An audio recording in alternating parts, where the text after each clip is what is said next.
Thank you very much. I'm Dave Phillips, and I had 32 years active duty in the United States Army, and I recently retired. Thank you. I retired as the Commandant of the Military Police Corps. But what I did over the past decade is what really influenced my life.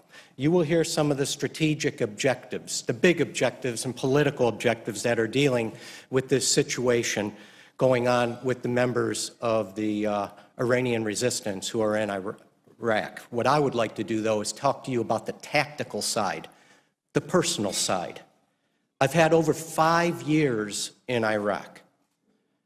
And during that time, I was involved with the Iranian resistance significantly. But my first year there, I was anything but their friend. I was involved with the disarmament of the members of the PMOI MEK. I was involved with their consolidation at Camp Ashraf, a facility about 60 miles north of Baghdad in the desert. We told them that if they gave us their arms, if they consolidated at Ashraf, that they would then become protected persons. We will take care of them, make sure no harm comes to them, especially in the country of Iraq, where if it wasn't in the green zone, it was all red zone. Each member of the 3,400 were taken off of Camp Ashraf, interviewed, and offered an opportunity to leave the organization. They were then asked their background, because at the time I thought I had 3,400 raging terrorists. And I told my soldiers, firm, maintain very firm control. But as time went on and we did phase 2 and I started listening to these interviews and started hearing that this young female member went to Florida State University. And this older man was at Eastern Michigan. And I started seeing the number of U.S. citizens in this organization, let alone the green card holders. But were they afforded the rights that U.S. citizens should be afforded by our own government? No, they're still in detention. The inmates at Guantanamo Bay have better living conditions than the people who were at Ashraf and that were now have turned over to the Iraqis and are being kept at Camp Liberty. During phase 2, how many of the 3,400 do you think the FBI, the CIA, the DIA, and our other organizations wanted us to cull out, apprehend, so they could be charged? None. Not one. In June of 2004, all of those organizations left Ashraf and really left the Army holding the bag. It's like, what do we do now with these individuals? Well, are they terrorists? No.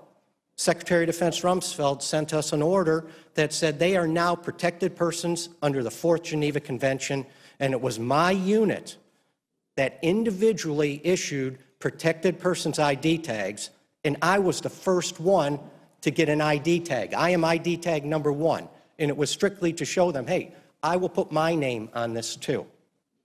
I came back to Iraq in 2006, stayed in 2007, and was there for 2008. I was responsible for rebuilding the Iraqi police during what you know as the surge. I was General Petraeus' senior military policeman. I put a police academy right on top of Camp Ashraf. I sat and promised the men and women at Ashraf that this is a police academy. Don't worry, nothing will happen to you. We're keeping it separate. That academy became the launching base of the attacks against the people at Camp Ashraf.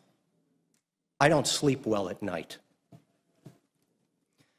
We went on and tried our very best as the Army to get the Red Cross, to get the UNHCR, any organization in there to say, can you take care of these people? Can you get them out? None. When I went back in 2008, the only difference between the 3,400 that I originally detained is that some of them were dead. And now many more are dead. And I would ask you this, how are these people? Who are they? Young men and women, older men and women. But yet we have them confined there at Camp Liberty.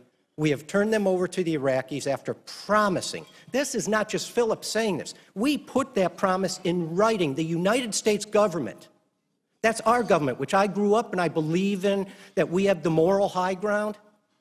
I saw us come off that high ground, and we're still off that high ground.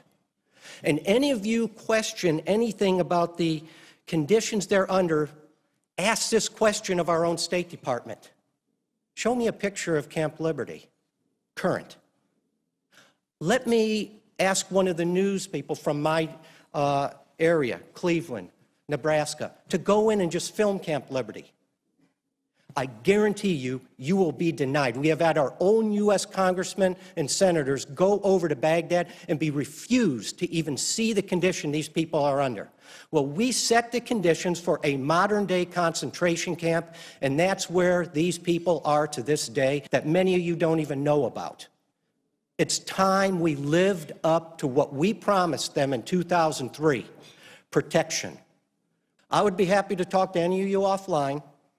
These are real people there. And I can't overemphasize, my forces command and commanded at Guantanamo Bay. I know the conditions those individuals are under. The conditions that these people are under that we promised protection are far worse, and we're responsible for that. Picture yourself as a U.S. citizen in another country, and the United States government says, we'll take care of you. Well, 10 years ago, this is a picture I brought. You're looking at a table for Nowroz, the Iranian New Year. This picture was taken of me and many of the Iranians in front of a similar table, only it was at Camp Ashraf. 10 years later, they're still in confinement, and very few of you even know about them. I'll let the others talk about the big picture. Thank you. Live up to our promises. I still believe in this country, and when we make a promise, we need to uphold it.